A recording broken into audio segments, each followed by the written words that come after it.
என் பொண்ணு வந்து ரூபாய்க்காகவும் டவுரிக்காகவும் எங்க பிசினஸ் எழுதி கொடுக்கணும் அப்படின்னு சொல்லியும் ஓவர் டார்ச்சர். இந்த கல்யாணத்துல ₹1 நான் வந்து வரதட்சணை வாங்கினது கிடையாது. நான் இந்த சம்பந்தம் எல்லாம் பேசி முடிச்சதுக்கு அப்புறம் தான் அவங்களுக்கு அந்த கடையை அவங்களுக்கு வந்து வருது. அதனால கடையை பார்த்து அவங்களுக்காக நான் என் பையனுக்காக நான் பொண்ணு பார்க்கல. இது போக அந்த பையனுக்கு ஒரு அஃபேர் இருக்கு அப்படிங்கிறதையும் அதுக்கப்புறம் தான் தெரிஞ்சிருக்கு.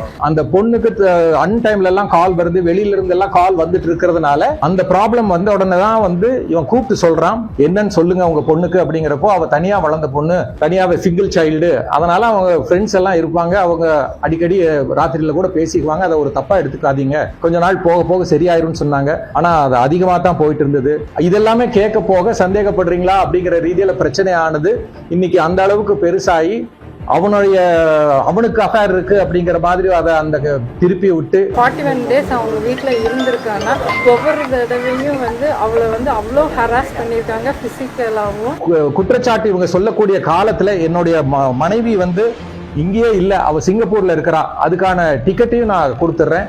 அந்த பொண்ணு சண்டை போட்டுட்டு இங்க இருந்து கிளம்பி போறப்ப என்னுடைய மனைவி இங்க கோயம்புத்தூர்லயே இல்ல, இந்த வீட்லயே இல்ல. அடுத்து அந்த ஒரு காலகட்டத்துல என்னுடைய ஐ சர்ஜரி ஆகி நான் ரெஸ்ட் எடுத்தது அல்லது அந்த சர்ஜரிக்காக நான் கன்சல்டிங் போயிட்டு வந்தது திருநெல்வேலி அரவிந்த் ஹாஸ்பிட்டல்ல தான் நான் என்னுடைய ஐ சர்ஜரி நடந்தது.